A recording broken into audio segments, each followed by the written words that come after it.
Hola a todas y todos. Retomamos la conferencia Novo Pangea Latinoamérica, Unidos por el Cambio Climático.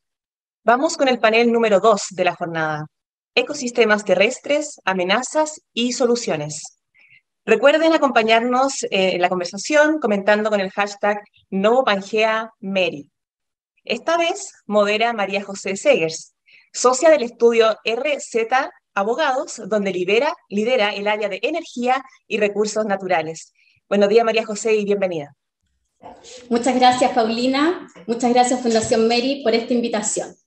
En este segundo panel vamos a hablar sobre los ecosistemas terrestres, el problema que hemos tenido con la desertificación y la degradación de la tierra, que es un resultado de muchos factores, entre ellos las actividades humanas, las variaciones climáticas, el cambio de uso de los suelos y el cambio climático. Estos factores están reduciendo la producción de la tierra y disminuyendo la salud de los ecosistemas, incluyendo la pérdida de la biodiversidad.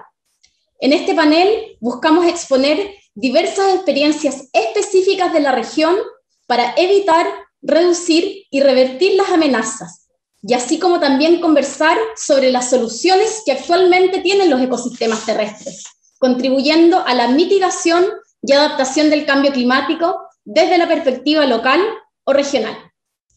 Para esto, hoy día tenemos 4 panelistas que nos van a contar sus distintas experiencias desde distintos países de la región. Partimos entonces dándole la bienvenida a Rodrigo Cienfuegos.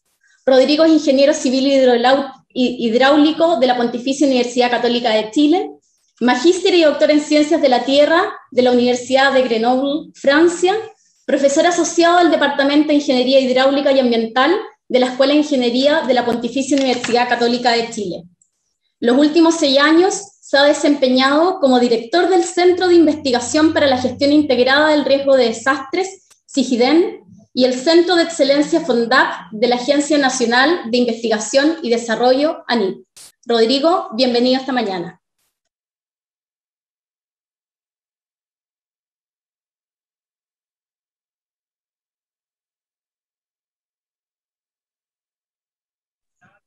No te escuchamos, Rodrigo. Rodrigo está... Ahí sí, ¿ahí me escuchan? Ahí sí, ahí te escuchamos. Decía, muchas gracias por la introducción, María José, y por la invitación al panel. Quería verificar que las láminas las están viendo correctamente. ¿Sí? Podemos ver tus láminas, vemos hacia abajo las láminas siguientes. La pongo entonces, quizás ahí se debería ver en modo... ¿Ahí? Ahí, perfecto. Ya, muy Adelante. Bien. Entonces, yo estoy hoy día acá para compartir un poco algunos de los aspectos del trabajo que hemos desarrollado en el Centro FONDAP CIGIDEN, que es uno de los centros de áreas prioritarias que tiene el Estado de Chile a través del Ministerio de Ciencia y la ANID, y específicamente la conexión en el tema que nos convoca hoy día va hacia las amenazas que tienen que ver con los eventos de la naturaleza, los eventos extremos de la naturaleza que pueden generar entonces problemas y pueden producir desastres que nos impactan. Y eso está muy conectado entonces con la degradación de los suelos, con el cambio climático, y algunos elementos sobre esa dimensión es la que quería compartirles desde lo que hemos estado viendo aquí en Chile.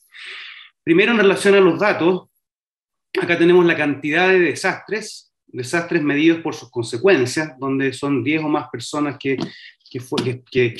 fallecieron, 100 o más personas afectadas, declaración de estado de emergencia, solicitud de ayuda internacional, y aquí tienen más de un siglo de datos de historia en el caso de Chile, donde las amenazas geofísicas, sísmicas, específicamente terremoto y tsunami, tienen una recurrencia relativamente estable en términos de su frecuencia, y notamos, sí, a partir del año 95, de los años 90, un cambio de tendencia en lo que son las inundaciones, los incendios, temperaturas, etcétera, que ya sabemos que está asociado al cambio climático, y estamos entonces mucho más expuestos a ese tipo de fenómenos en el caso de Chile, como otros países también.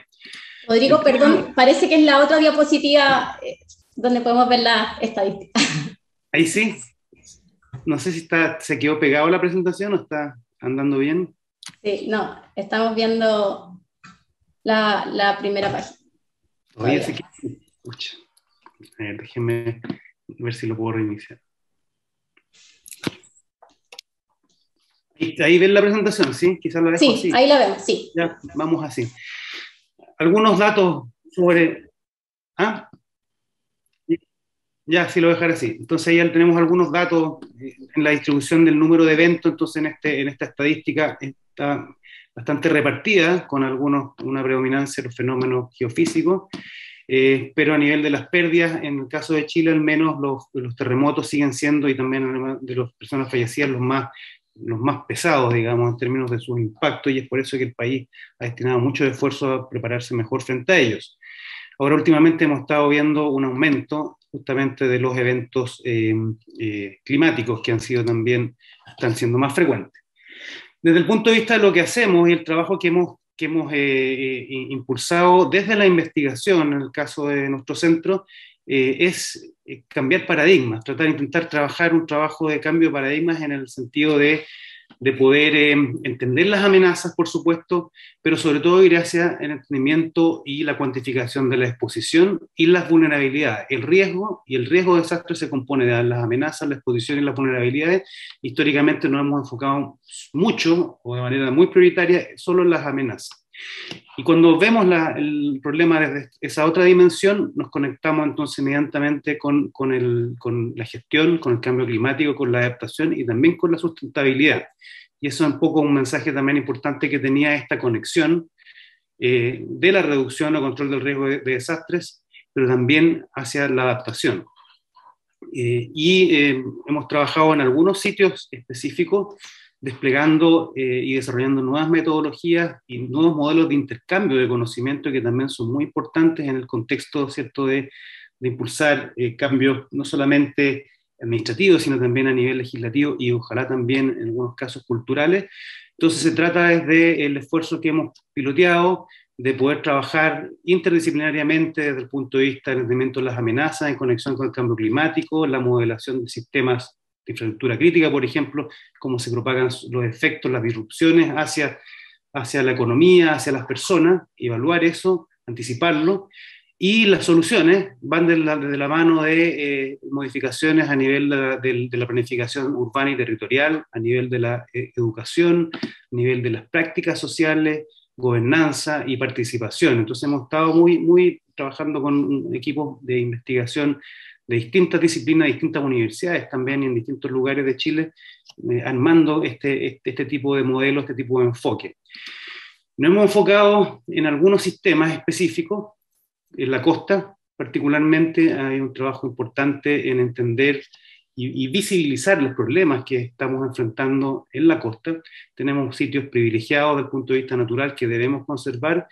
También tenemos usos, ocupaciones ilegales en muchos lugares en el país de la costa que han generado problemas, por supuesto, pero también tenemos ocupaciones legales que pueden generar problemas equivalentes o incluso peores. Entonces tenemos ahí una dificultad en términos de nuestra institucionalidad para poder planificar mejor el uso de estos espacios públicos, de estos espacios que tienen un alto valor socioambiental. Y desde el punto de vista de los ríos, la conexión hacia la cuenca, bueno, tenemos una paradoja importante, tenemos menos agua en promedio y vamos a tener menos agua según lo que dicen las proyecciones, lo que es un problema grave en términos de la subsistencia, ¿cierto?, el acceso al agua, pero esa agua va a caer de forma más concentrada, ¿ya?, y en eventos más intensos, lo que nos genera nuevos desafíos en términos de cómo ese suelo que va a estar más seco, esas zonas que van a estar más áridas, con la mente más degradada, y además vamos a estar olvidando que tenemos cauces en muchas ocasiones, ha ocurrido, como ocurrió en las inundaciones de Atacama en marzo de 2015, donde los cauces estaban invisibilizados y tuvimos entonces inundaciones muy importantes que generaron muertos y fallecidos, y esos son el tipo de cosas que podemos empezar a ver de manera más frecuente. ¿Qué es lo que está pasando? Y por eso tenemos que ir hacia un análisis más integrado de lo que pasa a nivel de cuenca, para un desarrollo más sustentable y una mejor adaptación a estos cambios que estamos observando.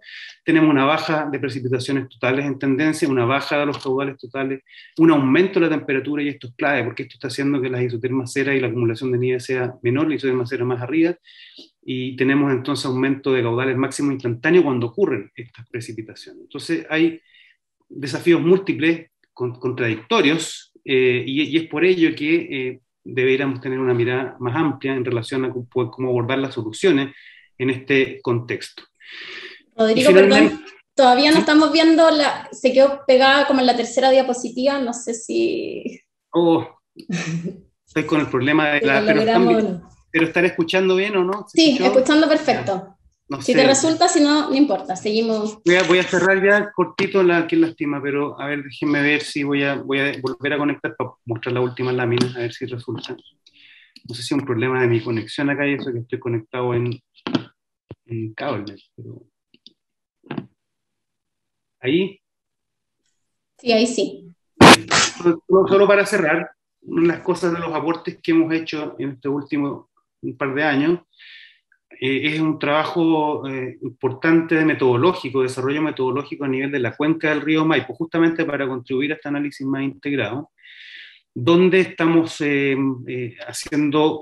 identificando las distintas amenazas que puedan concurrir, ¿cierto?, en este territorio, en este espacio natural, que está altamente intervenido, por supuesto, en la zona más urbanizada y con mayor población a nivel de Chile. Poder identificar entonces cada una de estas amenazas, tsunamis solamente en la costa, por supuesto, pero terremotos, inundaciones, incendios, deslizamientos, caídas de roca, entonces esto a nivel de susceptibilidad, y luego entonces poder integrarlo, metodologías de integración para tener un análisis multiamenaza y poder entonces tener algo como esto, donde nos indique con distinta coloración dónde tenemos probabilidad de que ocurra una amenaza, dos o más, tres o más amenazas, etcétera, y poder entonces tener un mapeo, una coloración de este tipo que oriente la toma de decisiones en relación a la planificación urbana. Por supuesto, estos mapas no son estáticos, y ese es uno de los desafíos más grandes.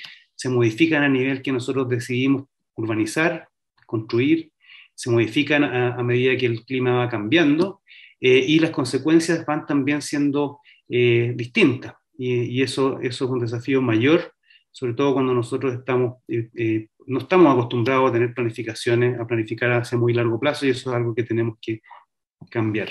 Entonces eso para cerrar, María José, qué lástima que no se dieron todas las láminas, pero bueno, seguramente con las otras presentaciones y la conversación al final del panel podemos profundizar en algunas cosas. De todas maneras, muchas gracias, Rodrigo. Seguiremos después la ronda de preguntas profundizando sobre estos temas. A continuación, quiero dar la bienvenida a Luis Gerardo. Él es ingeniero mecatrónico, líder climático y ambientalista. Es Venture Building Analyst y cofundador de un intraemprendimiento en Siemens Energy. Participa como subdirector de STEAM y coordinador de robótica en UNESCO Center for Peace. Es uno de los cofundadores del Hub de Finanzas Sostenibles de México. Es miembro del programa Kibernus y ha participado como miembro de la delegación Joven Meri. Luis Gerardo, muy bienvenido esta mañana al segundo panel.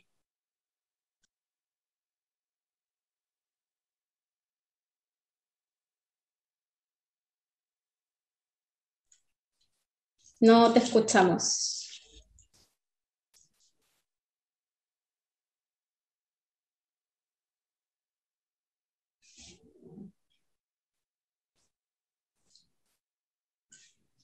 Luis, ¿estás ahí conectado?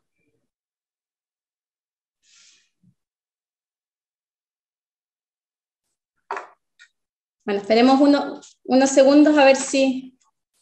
Sí, pasemos si no al siguiente, entonces seguimos con Javier Ruiz. Javier Ruiz, bienvenido a este segundo panel. Javier es abogado ambiental, cuenta con estudios de maestría en Derecho por la Universidad Autónoma Metropolitana en México y con estudios de posgrado en Dimensión Ambiental de los ODS y Gestión Integral del Cambio Climático por la Universidad de Quilmes en Argentina. Es también miembro del equipo legal para América Latina en el Earth Law Center, teniendo a cargo el área de política ambiental y cambio climático. Fue representante de las organizaciones de la sociedad civil en la delegación mexicana que participó en las negociaciones de la COP1 del Acuerdo de Escazú. Javier, bienvenido. Hola, buen día a todos. Muchas gracias por la presentación, María José, y también gracias por estar compartiendo el espacio con tan distinguidos panelistas. Bien, yo les voy a hablar un poco de la experiencia que hemos tenido de trabajo a través de Airload Center. Nosotros, ¿qué es lo que hacemos en Airload Center? Bueno, estamos trabajando por la promulgación y la implementación de normas ecosistémicas que reconozcan los derechos de la naturaleza. Uno de los países donde hemos tenido más trabajo, precisamente porque el reconocimiento está en su constitución, es Ecuador, ¿no? Entonces, ¿qué es lo que está pasando al respecto de los derechos de la naturaleza? El tema incipiente que nos atañe ahorita, que es la protección de los ecosistemas terrestres, la problemática del cambio climático y el papel de la ciencia en el derecho. Bueno, actualmente los tribunales, no solo en Ecuador, pero sobre todo en materia de cambio climático y en la protección de ecosistemas terrestres, están haciendo uso de las bases científicas para fundamentar sus decisiones. ¿Esto qué quiere decir? Que hay una estrecha conexión entre el conocimiento científico y el derecho. Para este caso, bueno, en Ecuador tenemos una sentencia muy relevante en la cual nosotros estuvimos participando con una intervención a través de un escrito de Amicus Curiae para emitir recomendaciones a la Corte Constitucional.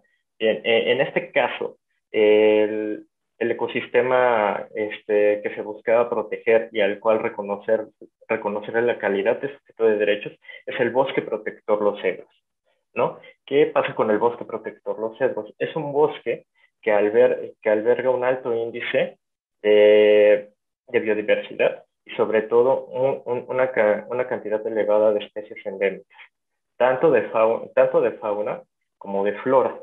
Entonces, para poder llevar a cabo este trabajo, ¿qué es lo que pasa en el análisis constitucional de la Corte de Ecuador? Bueno, que están escuchando ahora los jueces, no solo el conocimiento jurídico técnico que estamos emitiendo las personas que somos en la rama del derecho, sino también todo este conocimiento científico de las bases científicas del cambio climático. Entonces, para poder dar una resolución a favor de la protección del bosque, bueno, ¿qué es lo que hizo la Corte en este caso? Hizo un análisis completo de cuál era el índice de biodiversidad de este bosque protector y cuáles eran los beneficios que conllevaba la protección del mismo para crear una resiliencia del ecosistema ante los riesgos que representa el cambio climático. ¿Por qué lo mencionó de esta manera? Bien, en relación, por ejemplo, a lo que ya nos comentaba Rodrigo en su exposición, ahora es de conocimiento de las Cortes que el cambio climático no solo genera afectaciones a las personas, a su salud y a sus derechos, también está afectando como tal a los ecosistemas y este cambio climático antropogénico está impidiendo la evolución y la capacidad de resiliencia que tienen los ecosistemas. Entonces, la Corte Constitucional, para poder resolver de manera adecuada y en favor al bosque protector Los Cedros, lo que hizo fue todo un análisis de la relación que hay entre el conocimiento científico y el derecho a través del principio de precaución, ¿no? Desarrolló toda una metodología de este principio en cuanto a los riesgos que hay cuando no hay un conocimiento certero de esos riesgos que implican las actividades humanas en los ecosistemas, ¿no? Y con esto se está protegiendo al bosque, y no solo a este tipo de bosque protector. Hay otros bosques más en Ecuador que están siendo afectados por los motores de la degradación ambiental, como factores directos que conlleva la minería, ¿no? Entonces, esta sentencia es muy importante para el caso de Ecuador, porque no solo reconoce los derechos que tiene en específico un bosque, ¿no? Anteriormente, en otras sentencias de Ecuador, en años anteriores, había un pronunciamiento de manera muy general en cuanto a la aplicación de los derechos de la naturaleza para la protección de los ecosistemas ecuatorianos. Sin embargo, a partir del año pasado, empezaron a generar sentencias que tienen una especificidad en cuanto a la aplicación de los derechos de la naturaleza como tal, cuáles vendrían siendo los derechos que tiene un bosque, cuáles son los derechos que tiene un río, cuáles son los derechos que tiene un ecosistema de manglar, pero todo esto con el apoyo de las bases científicas, ¿no? Entonces, es bien reconocido que el papel del bosque que tiene en cuanto al cambio climático, ¿no? La protección que merece el mismo para conservar estos sumideros naturales de carbono y que no haya un cambio indebido del uso del suelo forestal, porque estaríamos perdiendo estas soluciones, como ahora le llaman, basadas en la conservación de la naturaleza, y que estaríamos generando un problema más grave en cuanto al aumento de la temperatura media del planeta, ¿no? Es por eso que es importante ahora hablar de la relación que hay entre la ciencia, los derechos de la naturaleza y el cambio climático. Esta semana, las evaluaciones de los paneles intergubernamentales y de muchos observatorios científicos han determinado que nos encontramos en un nivel aproximado de un aumento del 1.2. Nos estamos acercando a ese nivel permisible que ya nos habían advertido los científicos en los informes del IPCC, ¿no? No rebasar el 1.5. ¿Esto qué quiere decir? Que ya estamos en un escenario de posibles cambios irreversibles en los ecosistemas, ¿no? Entonces, es por eso importante para nosotros desde la organización y el tema de la defensa ambiental, que se haga un reconocimiento efectivo de los derechos que tienen los ecosistemas, porque esto permite y amplía su espectro de protección, ¿no? No solamente vinculado al reconocimiento del derecho a un medio ambiente sano en una dimensión antropocéntrica. Si bien la Corte Interamericana de Derechos Humanos ya ha reconocido efectivamente que hay una dimensión ecológica u objetiva que tiene la protección de este derecho, que es como tal el reconocimiento del valor intrínseco de la naturaleza, ¿no? Y a través de esta postura se ha reconocido que el valor intrínseco de la naturaleza no solamente es un beneficio ecosistémico o ambiental que tenemos las personas, ¿no? Sino también la importancia que radica en cuanto a la biodiversidad y los ecosistemas para los otros elementos con los que estamos compartiendo el planeta. Y al respecto del uso del conocimiento científico también para fundamentar estas decisiones en los tribunales, también la Corte Interamericana de Derechos Humanos, en el caso Laca-Jonat contra Argentina, determinó que los informes técnicos que hicieron los peritajes o también los amicus curiae que se presentaron en este caso fueron muy importantes para determinar cuáles son las afectaciones y que se estaba causando al ambiente y a la degradación de los suelos, ¿no? Entonces ahí es donde tenemos los datos importantes ahora para fundamentar sentencias en materia ambiental, ¿no? Se ha reconocido que alrededor del 23% de las emisiones de gases de efecto invernadero se están causando por el cambio de uso de suelo forestal para sistemas de agricultura y silvicultura, ¿no?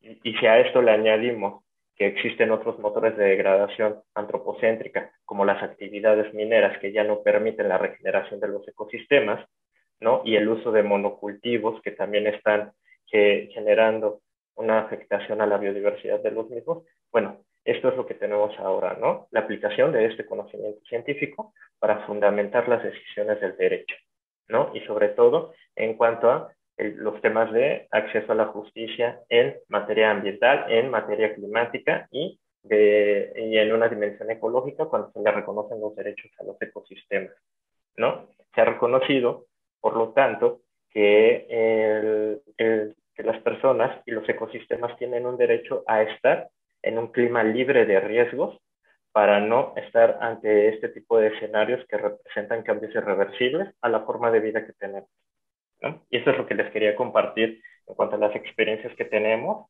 y pues decirles que el aumento de este tipo de litigios en nuestra región va en aumento, ¿no? Ya no estamos ante un escenario de litigios en materia de cambio climático que solamente estén enfocados en los derechos humanos. También se está buscando una protección como tal de los derechos de los bosques nativos y de las especies de fauna silvestre que se encuentran en ellos. Para esto está el ejemplo del jaguar argentino y el bosque del Chaco, ¿no? Que también es un nuevo caso que ha llegado a la Corte Suprema de la Nación de Argentina, que lleva una perspectiva de defensa de los derechos del jaguar y de su ecosistema, y cuáles son los riesgos que está teniendo esta posible pérdida de biodiversidad ante las actividades humanas y el cambio climático.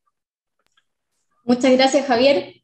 Muy interesante, me surgen muchas preguntas también sobre este tema, pero seguiremos conversando de eso en la ronda de preguntas. A continuación volvemos con Luis Gerardo. Como señalé, Luis Gerardo es ingeniero mecatrónico, líder climático y ambientalista. Es Venture Building Analyst y cofundador de un intraemprendimiento en Siemens Energy. Participa como subdirector de STEAM y coordinador de robótica en UNESCO Center for Peace. Es uno de los cofundadores del Hub de Finanzas Sostenibles de México y miembro del programa Quipérnicos, además de haber participado como miembro de la delegación Joven MERI. Luis Gerardo, bienvenido. Ahora sí ya creo que se escucha bien, ¿verdad? Cambié un poquito de red. Ya saben que en estos momentos donde estamos presentando luego llegan a haber problemas, pero un gusto estar aquí con todas y todos. Aquí quiero platicarles un poco de la historia de la desertificación en México, ya cómo se ve al día de hoy. Entonces, así como se está mostrando en la pantalla, quiero empezar por decirles dos cifras significativas. Este 26% que está a la izquierda habla de el 26% de nuestro país tiene la capacidad de estar desertificado. Es decir, estamos un cuarto de todo el territorio nacional en riesgo. Y por otro lado, tenemos 54% de zonas áridas en las cuales vive la gente. Es decir, de toda nuestra población, más de la mitad ya está viviendo en una zona con riesgo de desertificación. Entonces, la siguiente, por favor. No sé si también sale cortada o solo es a mí. Ahí está. Bueno, el anterior, exacto. Aquí está un mapa que muestra cuál es el potencial de desertificación en México. Aquí lo puse con unos cactus como para intentar hacerlo fuera de las barreras del idioma. Entonces, aquí tenemos, entre más cactus chiquitos sean en esta gráfica, se puede ver mayor potencial de desertificación en el país. La zona centro y la zona norte son las que tienen un mayor riesgo, pero como pueden ver, no hay zona que se esté salvando de este potencial de riesgo. Ahora, si nos vamos a la siguiente diapositiva, se puede ver cuáles son las causas de esta degradación de la tierra. Así como lo estoy presentando en México, también esto aplica para toda América Latina y todas las zonas que tienen este tipo de biosfera. Entonces, aquí vemos que hay degradación por agricultura, por overgrazing, es decir, como sobreexplotación del suelo, a través de toda esta agricultura, deforestación, urbanización, que es una realidad. Estamos perdiendo muchas zonas que son de biodiversidad, de alta biodiversidad, por urbanizar. Esto pasa mucho en la península de Yucatán, pero pasa en muchas partes del país. También la actividad industrial, etcétera.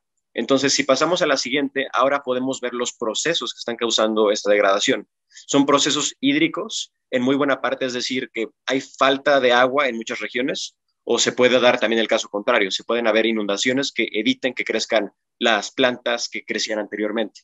La erosión eólica, es decir, la que proviene por el aire que está secando las áreas, y también hay degradación química y física. La física pues se da por actividad humana tal cual y la química se da muchísimo por lo que está pasando en la actividad humana con fertilizantes, con químicos que se meten al suelo para hacer más producción, pero al mismo tiempo esto está causando un problema muy grave en los suelos del país. Si vamos a la siguiente diapositiva, aquí estamos viendo un ejemplo específico del que les quería platicar. Este es Crescencio Morales en Michoacán, México. Y les quiero platicar una historia. Del lado izquierdo está cómo se veía hace unos 20 años esta zona y del lado derecho esta deforestación de 260 hectáreas. Esto es uno de muchos ejemplos que pasan en el país y que estoy seguro de que han escuchado en cualquier país de Latinoamérica y que siguen siendo tendencia. Pasa en el Amazonas, pasa en Centroamérica, pasa en el país y más. Y aquí les pongo la foto de la mariposa monarca para darles un ejemplo de a quiénes afecta. Pensamos que suele afectar nada más a los seres humanos, nuestra agricultura, pero en realidad afecta a todas las especies. La mariposa monarca ya no está yendo a esta región de Michoacán, que era una de las más famosas porque ahí era donde se paraban a hacer sus descansos en periodos reproductivos, y eso ya no ocurre. Entonces estamos viendo una catástrofe no solamente hacia la humanidad, sino también hacia toda la biosfera que está a nuestro alrededor. Ahora les quiero platicar de algo un poco más cercano a mi entorno que está en la siguiente diapositiva, que es el fenómeno y la práctica de la quema de pastizales. Esto ocurre muchísimo en todo México, no sé qué tanto ocurre en otras regiones de Latinoamérica, pero me consta que ocurre, por ejemplo, en Brasil. Y es una práctica en la cual el suelo, ya una vez que se termina de hacer este cultivo de agricultura, se quema. En vez de hacer todo el proceso que debería de ser de remoción de la planta y volver a poner el suelo con otro tipo de planta para hacer este círculo de cultivos, se ocupa el mismo cultivo, pero antes de hacerlo se quema.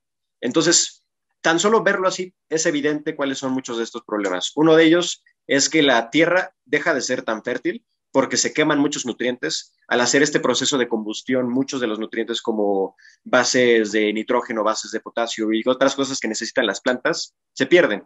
Entonces, cada vez tenemos un suelo que es menos capaz de producir, simplemente por, pues, es falta de voluntad, en estos casos, o falta de conocimiento de que estamos dañando el suelo. Y por otro lado, tan solo imaginen todos los animales que están pasando por esa zona en el momento que se incendia. Hablamos de pérdida de fauna. Al mismo tiempo, hay una pérdida de algunas especies de ratón silvestre, se dañan serpientes, se dañan insectos y mucho más. Entonces, cada vez estamos causando muchos más problemas y podemos llegar a incendios, como se muestra en esta foto, si toda esta forestería que se llama o todo este incendio se va propagando. Entonces, en la siguiente diapositiva les muestro un poco más de qué se puede hacer. Estamos hablando mucho de cuáles son los problemas, pero quiero también platicarles de esta historia que probablemente ya escucharon. Esta es una pareja de Brasil que se me hace súper inspiradora porque fueron capaces de plantar un bosque desde cero. Creo que fueron 20 millones de árboles los que estuvieron plantando. Y en la siguiente diapositiva pueden ver el antes y el después. Entonces, esto fueron capaces de hacerlo dos personas. Y tan solo quiero que sea como un call to action, un llamado a la acción. Es decir, si dos personas tuvieron la capacidad de hacer todo este cambio, todo este impacto positivo en una región, ¿cuánto podríamos hacer todas y todos si estamos haciendo una voluntad tanto social, tanto civil, pero también política? Todo esto tiene que ir protegido porque no podemos protegernos si en México los activistas son asesinados. No podemos protegernos si no se deja que se alce la voz. Todo esto tiene que ser bajo una estructura fuerte que tenga todas las bases para que podamos hacer realmente un cambio positivo. Y también, como en la diapositiva siguiente se ve, también hay acciones que ya se están planteando a nivel teórico, pero para que se vuelvan reales tiene que haber mucho campo de acción. Esto que quizá hayan escuchado que se llama REDD, que viene en inglés de reducir emisiones de deforestación y degradación forestal. Estas son prácticas que manejan integralmente todas estas zonas y que tienen una forma muy positiva de actuar, es decir, áreas de conservación, reforestación. Y, por ejemplo, esto que está aquí arriba que dice agroforestería me gusta mucho, es decir, cómo puedes hacer agricultura sin tener que talar a tu alrededor, ocupando el mismo bioma. Entonces, básicamente en este periodo de tiempo quería compartirles esto. ¿Cuál es un caso específico que ocurre en México? ¿Cuáles son las causas? Y algunas de las soluciones. Espero que en este entorno de preguntas y respuestas podamos platicar un poquito más de esto, pero por el momento muchas gracias por el espacio. Muchas gracias, Luis Gerardo. Muy interesante. De todas maneras, seguiremos conversando sobre este tema y la experiencia de México. A continuación, nuestro último panelista es Rodrigo Andrade. Rodrigo es secretario ejecutivo de la Corporación Nacional Forestal, CONAF, y anteriormente fue director del Diplomado Latinoamericano en Cambio Climático en Flaxo, Chile, y trabajó como cofundador y director de la Plataforma Latinoamericana de Liderazgo Sustentable. Rodrigo, bienvenido. Hola, buenos días, ¿cómo están? Gusto saludarles. Voy a rápidamente subir mi presentación. Por favor, ustedes avísenme que la están viendo. Sí, la vemos sin problema. Bueno, voy a pasar rápidamente a la presentación que se llama Ecosistemas Terrestres, Amenazas y Soluciones. Algunos antecedentes generales de nuestro país: el 23,7% de nuestro territorio corresponde a bosque, 17,7 millones de hectáreas. 14,6 de estas hectáreas son bosque nativo, 3,1 son hectáreas a uso de suelo forestal con bosques plantados que equivalen a 2,41 millones de hectáreas. Son plantaciones efectivamente netas. Chile es un país muy diverso, como ustedes bien saben, es un país que de norte a sur equivale prácticamente a 7.000 kilómetros de largo. Por lo tanto, los recursos vegetacionales pueden identificarse en más de 5.500 distintas especies de plantas, de las cuales 4.655 son nativas y 2.145 son endémicas, equivalentes al 46%. Chile es parte, como ustedes saben, de los países especialmente vulnerables a los efectos del cambio climático, cumple 7 de las 9 características de vulnerabilidad, pudiendo destacar que posee zonas áridas y semiáridas, zonas con cobertura forestal y otras expuestas al deterioro forestal. Posee zonas propensas a los desastres naturales, tenemos muchísimos desastres naturales de todo tipo. Posee zonas de ecosistemas frágiles, incluidos los ecosistemas montañosos, que prácticamente acompañan al territorio nacional en un muy, muy importante porcentaje del largo del país, y posee zonas expuestas a la sequía y a la desertificación. Tenemos distintos, por ser ecosistemas tan variados, tenemos distintos tipos de amenazas a los recursos vegetacionales. Lo hemos dividido aquí por macrozona, macrozona norte, efecto del cambio climático, desertificación, degradación de las tierras y sequía, que es bastante alta. No voy a leerlas todas porque después les voy a compartir la presentación. También tenemos causales en la macrozona centro del país, que ustedes ven aquí, identifican en otro color, cuya amenaza principal son los efectos del cambio climático, desertificación también, degradación de las tierras y sequía. Además, aquí es donde tenemos la mayor proporción de población de nuestro país, donde se concentra la mayor proporción de nuestro país, porque había, lo digo en pasado, un clima mediterráneo bien atractivo y donde se concentró por más de un siglo la población. En la macrozona sur, la amenaza principal son los incendios forestales, donde tenemos además la mayor masa forestal del país. Así que, como ustedes pueden ver, nosotros tenemos que, desde el punto de vista de la política pública, considerar una amplitud significativa en términos de estudios técnicos y variabilidad en los procesos participativos que nosotros desarrollamos para el desarrollo de nuestra política pública. ¿Cuáles son los desafíos nacionales que nos hemos autoimpuesto? Bueno, desde el 2020 desarrollamos la actualización de los NDCs. En el año recién pasado tramitamos la ley de marco climático, que considera una estrategia climática de largo plazo y planes sectoriales. Y estos instrumentos propician la movilización de recursos públicos y privados. Al 2030 tenemos considerado, y estamos haciendo todo lo posible, obviamente, para cumplir con los compromisos climáticos, los NDCs, y proyectando esto al 2050 de cara a la carbono neutralidad, en que Chile buscará una trayectoria que le permita alcanzar la neutralidad de gases de efecto invernadero a esta fecha. En Chile, el único sector que genera balances de emisiones negativos por la vía de las capturas es nuestro sector forestal, fundamentalmente.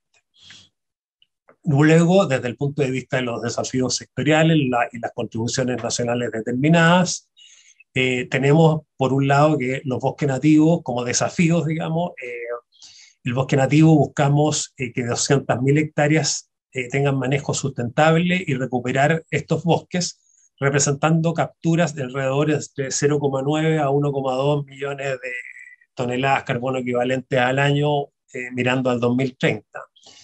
En el punto 2, buscamos desde el punto de vista de la reforestación y la recuperación 200.000 hectáreas, de las cuales al menos 100.000 de estas corresponden a cubierta forestal permanente, con 70.000 hectáreas de especies nativas, que representan a su vez capturas de 3 a 3,4 millones de toneladas de carbono equivalentes. Desde el punto de vista de la reducción de emisiones, el sector forestal por degradación y deforestación del bosque nativo buscamos que sea un 25% a esta misma fecha, y a su vez la restauración de paisajes, el plan de restauración a escala paisajes es un desafío mayor de 1 millón de hectáreas al 2030. Hay políticas públicas sectoriales que buscan la solución a estas problemáticas, evidentemente. Hoy tenemos una visión a escala de paisajes, principios de sostenibilidad, mitigación y adaptación al cambio climático. Queremos escalar a mejorar la calidad, sanidad y sostenibilidad de los ecosistemas forestales mediante el manejo de estos y la creación de bosques nuevos. Ya mirando en la perspectiva de la mitigación y la adaptación al cambio climático, buscamos recuperar las funciones ecológicas y la restauración de los paisajes forestales para, desde ese punto de vista y por la vía de la búsqueda de financiamientos a largo plazo, intentar cumplir nuestros desafíos de carbono neutralidad, en el que el sector forestal sería una componente de mitigación. En Chile, como les decía, el único sector que genera balance negativo al final es el sector silvoagropecuario. Dentro de los bosques neutralizan el 62% de las gases de efecto invernadero generados por todos los otros sectores del país, y a su vez neutralizan el 80% de las emisiones de los gases de efecto invernadero del sector de energía. Por lo tanto, buscamos un desarrollo inclusivo sostenible por la vía de mejorar la calidad de vida de los pequeños y medianos propietarios, y queremos trabajar, digamos, cercanamente con ellos, hacernos parte de sus estrategias de desarrollo, de comunidades indígenas y de la sociedad en su conjunto, lo que por supuesto, como ustedes bien saben, presenta desafíos significativos. No es tan fácil trabajar con un sector bien organizado, bien financiado, que con aquellos sectores que particularmente en la región de América Latina son los sectores más vulnerables. Desde el punto de vista de los instrumentos sectoriales para abordar estos desafíos, hemos trabajado en pago basado en resultados. Estamos en la tercera fase de la Estrategia Nacional de Cambio Climático y Recursos Vegetacionales. Tenemos el proyecto Más Bosques en su segundo año de implementación ya. Hemos desarrollado y estamos buscando cualificar las modificaciones legales a la ley 20.283 de bosque nativo. Queremos alcanzar 10.000 hectáreas al año, y una ley de recuperación de bosques quemados y reforestación, que cada vez son más significativas además, y alcanzar las 25.000 hectáreas al año. A su vez, tenemos un plan de reactivación económica en una fase 1 y 2 que ya estamos implementando, que busca la recuperación de 24.130 hectáreas por la vía del apalancamiento de recursos vía proyectos. Luego tenemos una actualización del plan de adaptación que busca cualificar la gobernanza y coordinación con la planificación de la adaptación, el fortalecimiento de la inversión en vulnerabilidad y adaptación al clima, la alineación de la política y estrategia general de desarrollo del país, que es muy complejo, evidentemente, la estrategia de financiamiento para la adaptación y el sistema de monitoreo, evaluación y capacidad de aprendizaje. Y para esto tenemos un plan piloto en una región del sur del país que se llama la región de Aysén. Luego tenemos un plan nacional de restauración de paisaje de cara al 2030. Tenemos el proyecto GEF 7 y la incorporación a procesos de restauración de 1 millón de hectáreas de escala paisaje al 2030. Finalmente tenemos una estrategia de financiamiento público-privada bastante activa, que creemos que ha dado buenos resultados. Para el cumplimiento de los compromisos y desafíos, hemos planteado la incorporación de nuevos mecanismos de precio al carbono por medio de mercados de cumplimiento. Impuesto Verde, que comenzó posterior a la última reforma tributaria, por medio del mecanismo de compensaciones, Corsia y otros también voluntarios. Tenemos presupuesto de 22.000 millones para una cobertura de las regiones de Valparaíso a Magallanes, es decir, de la zona centro del país al extremo sur, para quienes no ubican geográficamente las regiones de nuestro país. Tenemos un ejemplo puntual de acción territorial, un programa de reactivación económica para medianos y pequeños propietarios forestales, cuyo objetivo es fomentar la reactivación económica y la generación de empleos post pandemia a través de la recuperación de ecosistemas forestales. Serían 2.225 pequeños y medianos propietarios y propiedades fiscales en una superficie equivalente a 25.000 hectáreas, bosques privados y fiscales, 5.000 hectáreas al 2020 y 20.000 hectáreas al 2021. Beneficios para el Estado por la vía de la recuperación de impuestos al valor agregado equivalente a 10.000 millones y fracción, por la vía de la cosecha de insumos de viveros. Y a su vez, esto equivalido a generación de empleos, 32.000 directos y un poquito más de 50.000 indirectos. Son por la vía todo esto de actividades de deforestación, recuperación y manejo forestal. Tenemos una hoja de ruta a largo plazo, por supuesto, que afortunadamente e incluso en condiciones de cambio de gobierno se ha mantenido, que creemos que es algo muy importante. Entre 2021 y este año son programas de reactivación, como ya les había comentado. Al 2026 son este tipo de proyectos, como el proyecto Más Bosques, que sumarían otras 25.000 hectáreas, y de que de cara al 2050 buscamos que haya una ley de recuperación de bosque nativo y forestal, que serían instrumentos todos estos de política pública, modificación a la ley 20.283 de bosque nativo, que necesitamos hacerla cada vez más fina, cada vez más cercana a la realidad actual del país y también en las consideraciones necesarias de los territorios. En tercer lugar, tenemos el Plan Nacional de Restauración a Escala Paisaje y en el punto 4 es necesario complementar estos instrumentos por parte del Estado, proyecto Red Más, Impuesto Verde, entre otros, que han estado operando en el país, pero que necesitamos ir cualificándolos y mejorándolos. Así que, y con esa lámina me despido y muchas gracias por la invitación. Muchas gracias, Rodrigo. Muy interesante, seguiremos conversando de eso también. Pero ahora vuelvo con Rodrigo Cienfuegos y a su presentación respecto de las distintas amenazas y desastres que aparecen, bueno, en nuestro país y en todo el mundo. Y quería preguntarte al respecto, ¿cuáles crees tú que siguen siendo las principales como barreras o dificultades para poder implementar las soluciones frente a las distintas amenazas que estamos sufriendo?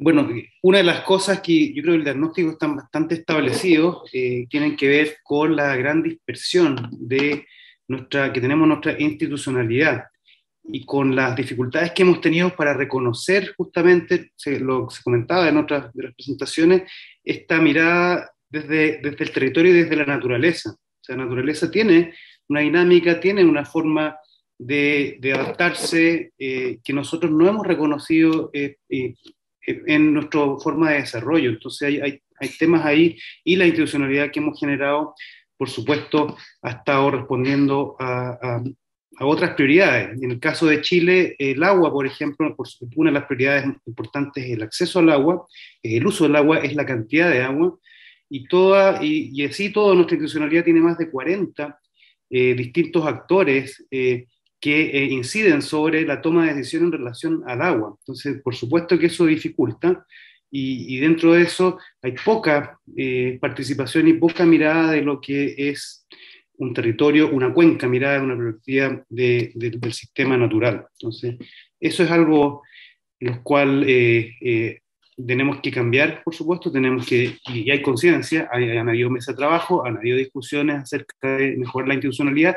Yo quise poner el tema de los desastres, porque todavía es algo que se ve un poco separado de lo que estamos conversando acá, y la verdad que tenemos que conectarlo, hay que verlo de la misma manera, dentro del mismo problema que tenemos que abordar, para no seguir multiplicando, digamos, los actores, los esfuerzos y los programas. Entonces hay que tratar de conectar e ir avanzando con estos macro principios, objetivos, ¿cierto?, que ya se están tomando y que en el caso de Chile tenemos ya varios ejemplos, como la ley de cambio climático, que están transversalizando muchos de esos objetivos. Yo creo que ese desafío se ha discutido en el Senado, se ha discutido en el Parlamento, se ha discutido en el debate constitucional que tenemos actualmente.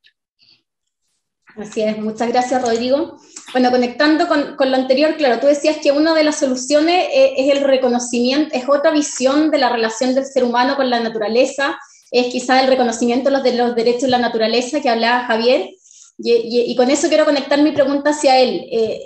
Acá en Chile, en el debate constitucional, se está proponiendo introducir la figura de los derechos de la naturaleza. Entonces quería comentarte, en base a tu experiencia de otros países de la región que ya tienen el reconocimiento de estos derechos, ¿qué crees que ha funcionado y qué no? ¿Cómo qué lecciones podemos aprender, digamos, respecto de la implementación de los derechos de la naturaleza? Javier, si nos puedes ayudar con eso. Claro, María. Bueno, creo que tenemos que aclarar algo. El único país de la región que los tiene reconocidos en una constitución nacional es Ecuador.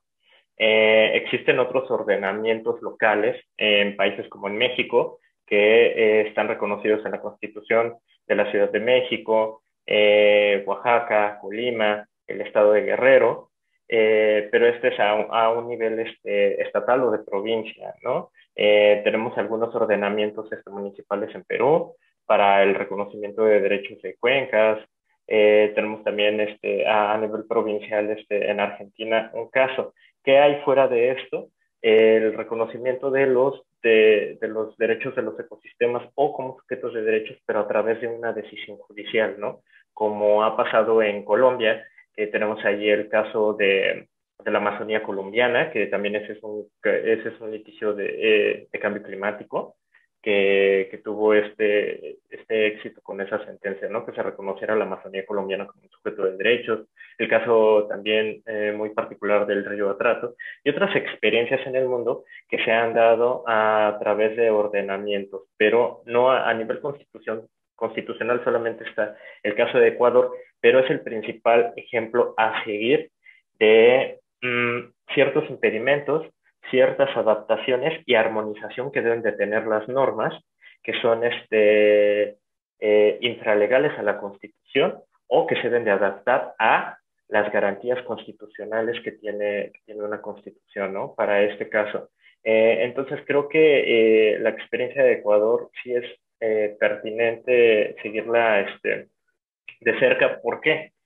Pues, ¿qué pasa? Lo siguiente, nosotros hemos encontrado en la práctica que, por ejemplo, muchas normas que se encontraban anteriores a la Constitución del 2008 de Montecristi de Ecuador, que fue donde se reconocieron los derechos de la naturaleza, todavía no se encontraban en armonía con estas nuevas garantías constitucionales. Entonces, ¿esto qué fue causando? ¿No? Litigios para que se declararan de inconstitucionales y que el Congreso de Ecuador trabajara en una adaptación de estas normas a las nuevas garantías constitucionales. ¿Por qué? Porque dentro del estudio del derecho ambiental se reconoce actualmente que hay 4 etapas de la formulación de normas en materia ambiental. Las 2 primeras etapas corresponden a aquellas normas que solamente hacen una tutela de derechos reales o derechos de propiedad sobre los recursos naturales, ¿no? O normas que establecen cuál va a ser el uso de esos recursos naturales en beneficio de actividades productivas para el ser humano. Este tipo de normas se les conocen como normas fragmentarias, ¿no? La tercera etapa de las normas que tienen que ver con la regulación ambiental es el reconocimiento de derechos ambientales en las constituciones, ¿no? Y la cuarta etapa es como tal a lo que se le viene nombrando hoy en día la ecologización del derecho, ¿no? ¿Por qué se menciona de esta manera? Porque los derechos de la naturaleza corresponden a un principio ecológico de tolerancia, que esto tiene que ver con los derechos básicos que se le reconocen a la naturaleza, ¿no? A existir, a regenerarse, a mantener sus ciclos vitales, porque este principio lo que establece es que los sistemas naturales solamente pueden funcionar en condiciones donde se han respetado sus características básicas o que no han sido alteradas, ¿no? Porque esto es lo que se entiende como un nivel óptimo de funcionamiento del sistema, ¿no? Para este caso, todas estas normas, por ejemplo, que no tenían, por ejemplo, esta visión ecológica de este tipo de principios, se tuvieron que ir adaptando y modificando a partir del 2011. ¿Por qué hasta el 2011? Porque en el 2011 es cuando se tiene en Ecuador la primera sentencia de derechos de la naturaleza, 3 años después del reconocimiento de estos derechos en la Constitución. ¿Esto qué quiere decir? Que durante 3 años hubo impedimentos legales de acceso a la justicia en el tema de los derechos de la naturaleza en Ecuador, ¿no? Y sobre todo, muchos casos que han sido resueltos por la Corte Constitucional de Ecuador y que ahora son casos emblemáticos alrededor del mundo, son importantes, por ejemplo, para el caso de Chile, ¿no? Porque, por ejemplo, Ecuador tenía un código orgánico del ambiente que era regresivo en materia ambiental en comparación con el nivel de protección alcanzado por los derechos de la naturaleza en la Constitución. Entonces, aquí no solamente juega un papel importante el reconocimiento explícito de estos derechos, también el uso de estos mandatos de optimización, que son los principios de derecho ambiental, ¿no? ¿Estos dónde se encuentran? Sobre todo se encuentran en el desarrollo de instrumentos internacionales. Por ejemplo, el principio que yo les mencioné de precaución está contenido en varios instrumentos, como la Declaración de Río en su principio 15, en el marco de la Conferencia de Cambio Climático en el principio 3, en el principio 1, el marco de diversidad biológica. Entonces, todos estos principios de derecho, bueno, están presentes ahí para guiar las actuaciones de los jueces y de las autoridades administrativas. Para el caso concreto de Chile, y también les puedo hablar un poco de la experiencia que ha habido con la Convención Constituyente, porque nosotros, en colaboración de la ONG Defensa Ambiental, que es una ONG radicada en Chile, presentamos una iniciativa de norma popular, la cual alcanzó las 15,000 firmas para que pudiera ser votada particular y generalmente dentro del proceso constituyente. Y precisamente nuestra iniciativa de norma popular versa en el reconocimiento explícito de los derechos de la naturaleza y estos principios de derecho ambiental para que orienten los presupuestos básicos ambientales en este borrador de la nueva Constitución de Chile. Por ejemplo, algo que nosotros hemos estado viendo, porque estamos siguiendo el proceso constituyente, es que empezó un proceso antes de que se estableciera como tal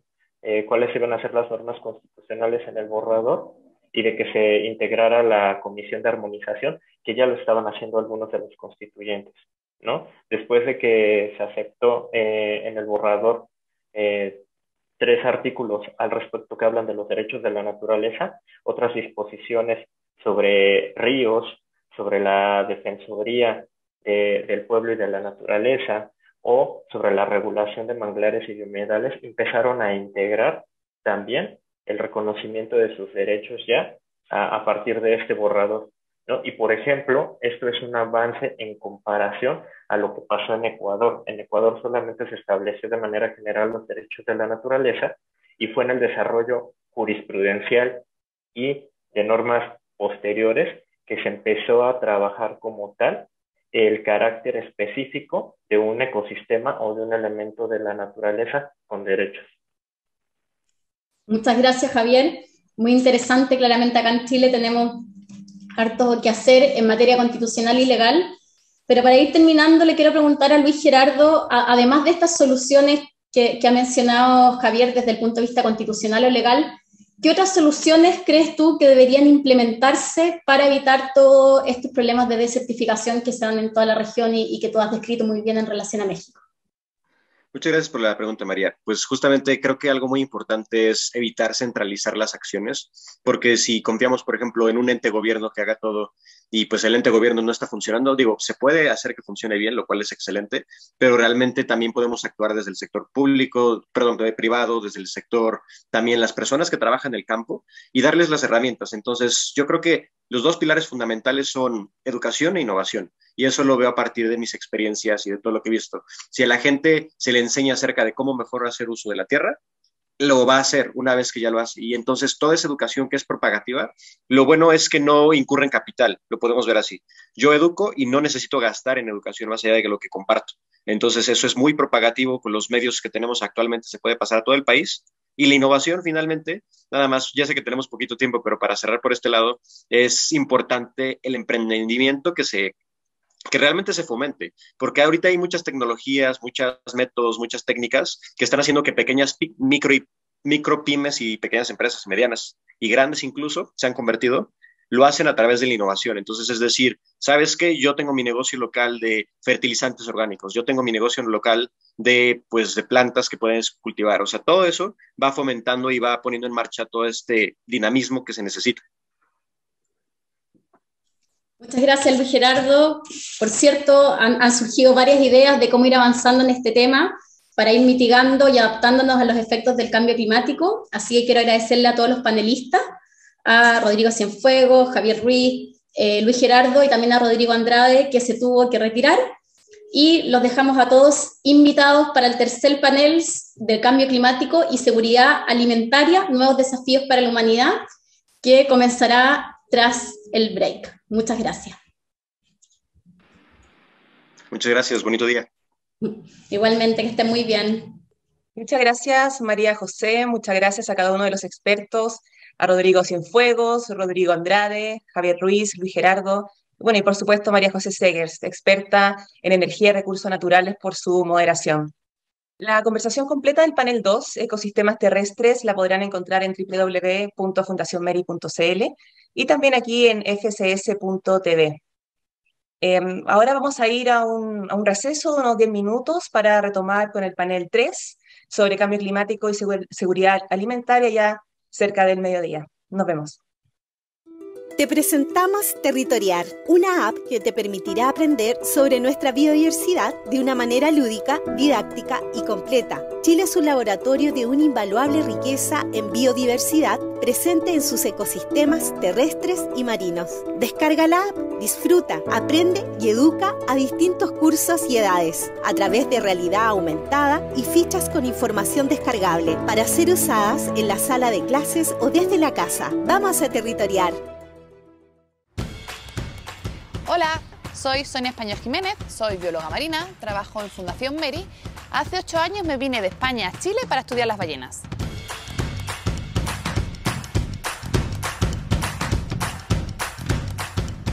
Cuando era pequeña veía muchos documentales en la tele de naturaleza y en especial veía una serie que se llamaba Flipper. Flipper era un delfín que podía comunicarse, podía hablar con su entrenadora. A mí eso me parecía fascinante, cómo un delfín podía hablar con un humano. Esto me hizo pensar y darme cuenta que yo quería estudiar a los delfines y a las ballenas. Así que estudié durante muchos años y finalmente llegué a Chile. De los 13 tipos de ballenas que hay, en Chile existen 9. Eso es muchísimo, es una gran oportunidad para poder estudiarlas y conocerlas. Estudiar las ballenas es súper importante, no solo porque es un animal más grande que ha existido en la Tierra, sino también porque están en todos los océanos. Así, al estudiarlas a ellas, podemos conocer si nuestras actividades diarias están afectando a donde ellas viven. En Chile podemos ver 9 tipos de ballenas diferentes, algunas de ellas en peligro de extinción. Se alimentan en las aguas frías del sur de Chile porque son ricas en alimentos.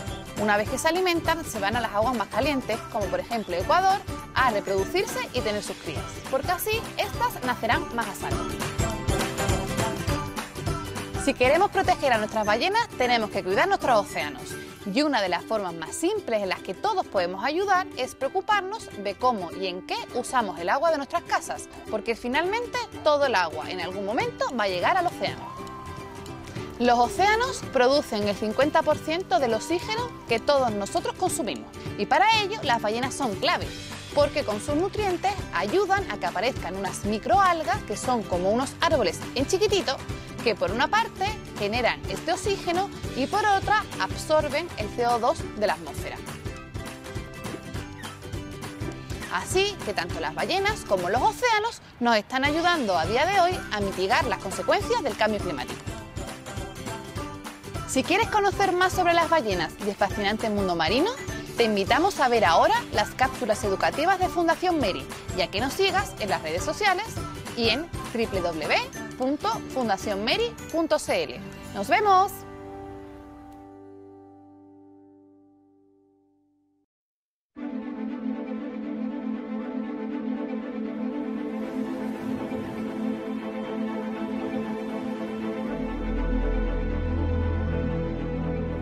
Desde hace millones de años, las ballenas han habitado desde la Antártica hasta el Ártico y durante su vida capturan 33 toneladas de CO2, 1.500 veces más que un árbol.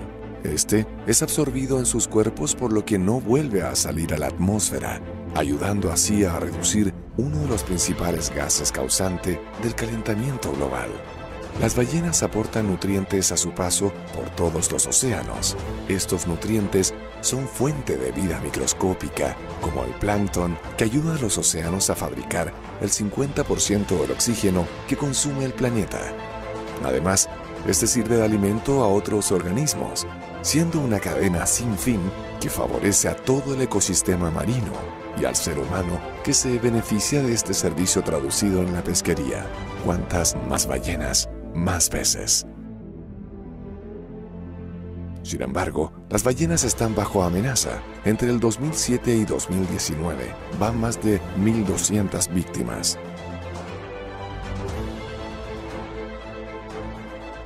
Por eso nace The Blue Boat Initiative, que instalará y conectará la primera red sudamericana de boyas acústicas de alerta temprana para la protección de ballenas. Una red de boyas inteligentes con un complejo sistema de hidrófonos, sensores oceanográficos y transmisores que comenzará a operar en el sur de Chile.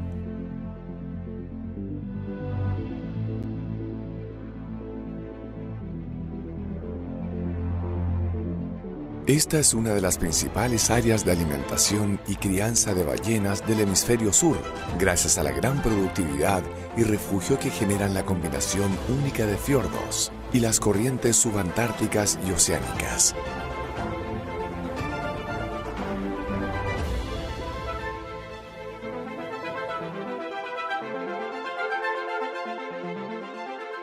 The Blue Boat Initiative comenzará en el mar interior de Chiloé, el Golfo de Ancud y el Golfo de Corcovado para luego cubrir toda la ruta migratoria de las ballenas. La información satelital que ellas envían permitirá advertir en tiempo real a las embarcaciones sobre la presencia de ballenas para que éstas tomen medidas que eviten golpear a estos valiosos cetáceos.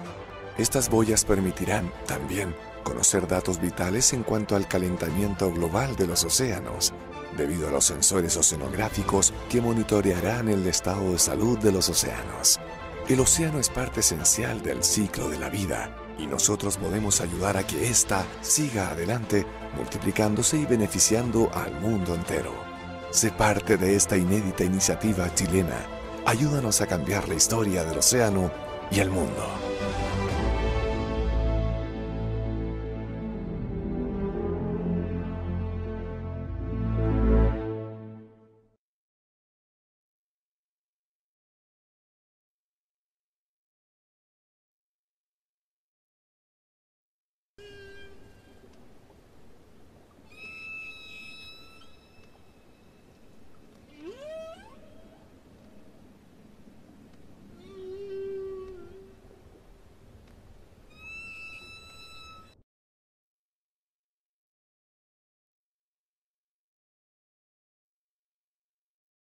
Bueno, las principales iniciativas que hoy día nosotros estamos llevando en el contexto chileno son tres.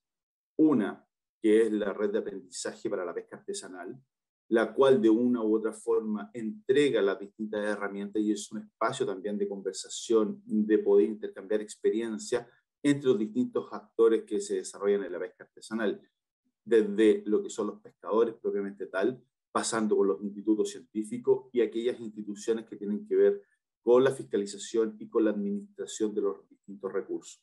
Por tanto, es un espacio de confianza en donde se busca, a través de este diálogo transparente, poder lograr de una u otra forma encontrar soluciones innovadoras que nos permitan de una u otra forma entender que el desarrollo depende de cada uno de los actores que se ven involucrados.